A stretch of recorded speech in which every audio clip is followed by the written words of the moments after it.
Hello and welcome back to another video in the world of Monster Hunter. Today is all about the Swing Lance build progression and yet another weapon that I'm pretty terrible with.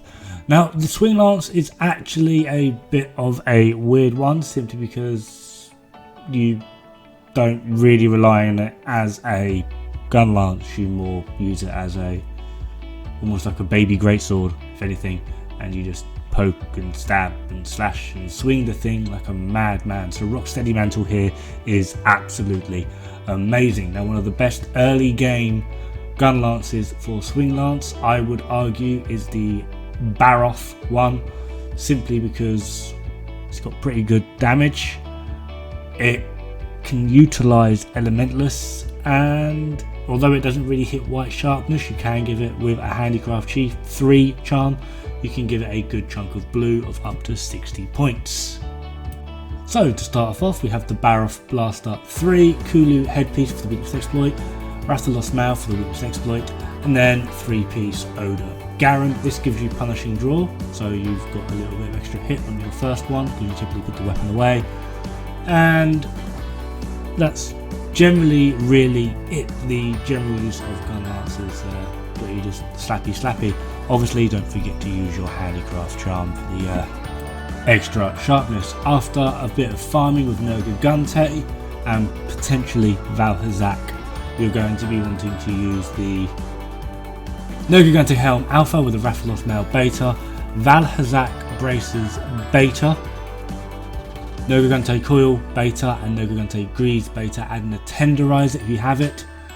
The only reason I would suggest this over the Kaiser Beta, because that will give you another point of Weakness Exploit if you need it. If you have an Elementless, I would suggest going with this just because you have decoration slots to put in, such as Vitality, because simply what comes next.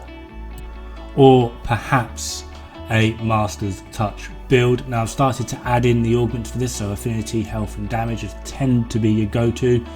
Kaiser Crown Beta for latent power, adding a Mighty, Rathalos Male Beta, adding an Expert, Kaiser Vambraces Beta, adding another Mighty, Nergigante Coil Beta, adding the Elementless, Kaiser Grease Beta for Expert. And well, like I said, you've got Master's Touch, Latent Power, Weakness Exploit, Handicraft Attack Boost, Maximum Might and Critical Eye. Now providing you have the decorations, you could go for something like this as well.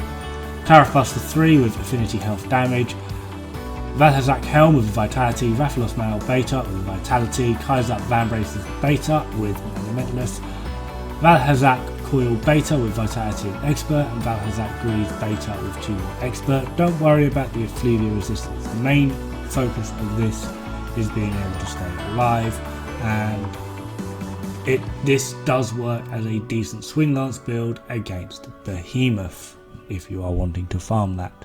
However, I would hold off against good old Behemoth for the time being, simply because there is an Elder Dragon that is an Arch-Tempered Elder Dragon that I would argue is ever so slightly easier, especially if you are comfortable with weapons such as Light Bowgun, Bow, Longsword and even Gun Lance, simply because flat damage, I'd recommend either going normal or wide, and with this Elder Dragon's armor you can make this 3-piece Kaiser Gamma with the Rathalos Male Beta and the Empress Coil Beta. Tenderizer, Elementless, Attack, Shield, Mighty, Flawless and Attack. This gives you 100% Affinity and 378 effective Raw. This does actually work. It's actually quite fun as well. Now I have added in that shield duel there just in case you do want to farm Behemoth as well. This just means you can block some of his attacks. Now once you've got a good old bit of Behemoth on the go, you can make something along the lines of this. Draken Alpha Helmet with Elementless and Attack, Emperor's Male Beta with 3 Expert, Draken Alpha Gloves with 2 Tenderizers, Draken Coil with a Flawless, and Draken Grease Alpha with another Tenderizer, obviously using a Handicraft charm. This is a slight variation, cutting out 1 level of peak performance and trying to get it to that infamous 100% affinity, still utilising peak performance though, And same again really, but we're focusing more on maximum might here, utilising again 100% affinity.